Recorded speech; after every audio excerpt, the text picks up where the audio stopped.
कक्षा 12 हिंदी साहित्य की पाठ्य पुस्तक अंतरा। अंतरा के गद्य खंड में हम आज सुमिरन के मन के पाठ के सारांश को समझेंगे। इसमें 3 लघु निबंध दिए गए हैं तथा इसके लेखक पंडित चंद्रदत्त शर्मा गुलेरी हैं।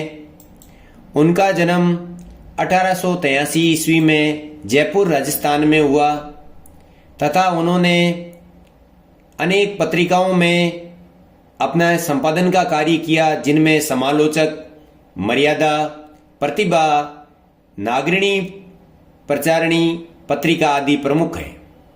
चंद्रदत्त शर्मा गुलेरी उत्कृष्ट निबंधकार तथा कहानीकार के रूप में भी जाने जाते हैं तथा उनकी कहानी उसने कहा था कहानी युग का मील का पत्थर कहानी कहलाती है। हमारे पाठ्यक्रम में सुमिरन के मनके में 3 लघु निबंध दिए गए हैं, जिनका शीर्षक क्रमशः बालक बच गया, घड़ी के पुर्जे तथा ढेले चुन लो है। सबसे पहले हम बालक बच गया लघु निबंध के सारांश को समझेंगे।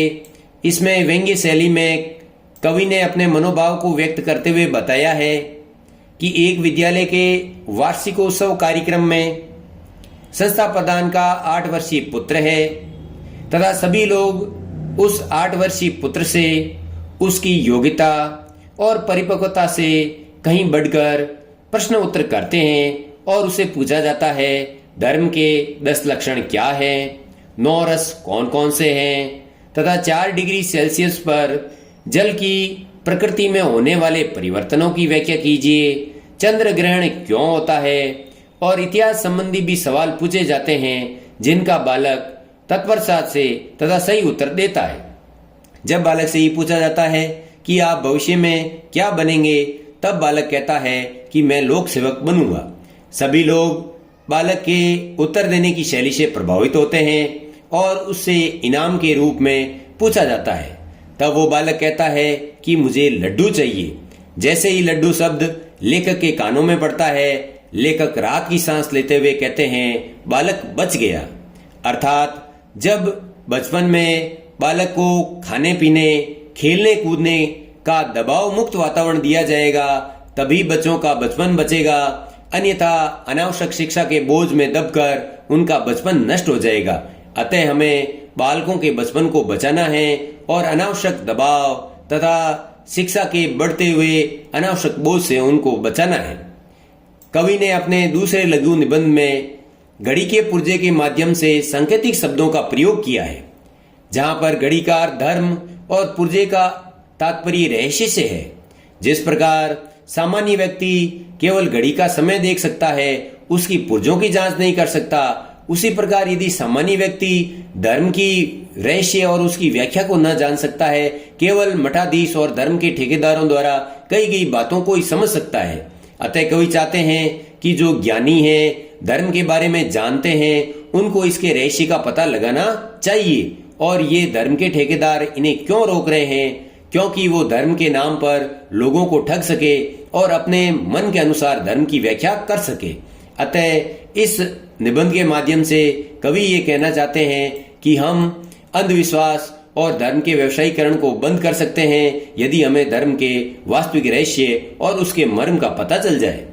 उन्होंने अपने अंतिम निबंध ढेले चुन लो में विवाह पद्धति पर व्यंग्य किया है तथा उन्होंने शेक्सपियर के नाटक मर्चेंट ऑफ वेनिस, जिसका हरिश्चंद्र भारतेंदु हरिश्चंद्र ने दुर्बल बंधु नाम से अनुवाद किया था, उसमें एक घटना को उल्लेख करते हुए बताया है कि पोर्शिया की एक राजकुमारी अपने लिए स्वयंवर का आयोजन करती है तथा स्वयंवर में आने वाले प्रत्येक व्यक्ति के सामने अलग कक्ष में 3 पेटियां रखी जाती है, जो क्रमशः सोने, चांदी और लोहे की होती है। आने वाले सभी व्यक्ति लगभग सोने की पेटी का चयन करते हैं, परंतु उसमें से उन्हें महारानी की मूर्ति किसी में नहीं मिलती है। अंत में एक व्यक्ति आता है और वो लोहे के बक्से का चयन करता है जिसमें महारानी की मूर्ति होती है और उसके साथ उसका विवाह हो जाता है। अगली घटना के बारे में कवि ने बताया है कि वैदिक काल में वर पक्ष कन्या के वहां जाता और कन्या के सामने मिट्टी के अलग अलग जगहों के ढेले रख देते थे, जिनमें कन्या को ये ज्ञात नहीं होता था कि ये ढेले कहां से और किस मिट्टी से बनाए गए हैं। क्रमशः उन डेलों में वेदी की मिट्टी, गौशाला, खेत और मसान आदि की मिट्टियों का चयन किया जाता था। अब वधू के द्वारा जिस डेले का चयन किया जाएगा उसी के अनुरूप उसकी संतान होगी। अर्थात वो यदि वैदिक यज्ञ की डेली का चयन करता है तो उसका पुत्र ब्राह्मण और पंडित बनेगा। गौशाला की वेदी का चयन यदि वो डेले के रूप में करती है तो उसका पुत्र पशुपालक बनेगा, और खेत की मिट्टी का चयन करने पर वो किसान बनेगा।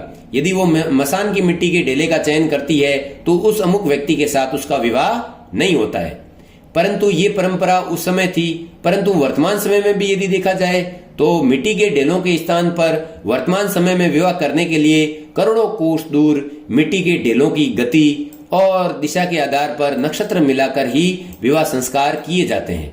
कवि अब व्यंग्य करता हुआ ये बताना चाहते हैं कि हमारा ज्ञान विज्ञान बड़ा है, परंतु इसके विपरीत हम ज्यादा अंधविश्वासी होते गए हैं। जो लोग हमारे सामने दिख रहे हैं उनके गुण और अवगुणों का हमें अवलोकन करना चाहिए और उसी के आधार पर हमें विवाह के जोड़ों का चयन करना चाहिए, न कि करोड़ों दूर स्थित ग्रह नक्षत्रीय दशा को देखकर। और अंत में कवि यही बताना चाहते हैं कि आंखों देखा डेला अच्छा होना चाहिए करोड़ों कोस के दूर के तेज पुंज से। इस प्रकार कवि ने अपने तीनों लघु निबंधों के माध्यम से, व्यंग्य के माध्यम से समाज में जन जागृति और सही कार्यों पर अपनी दृष्टि डाली है। धन्यवाद।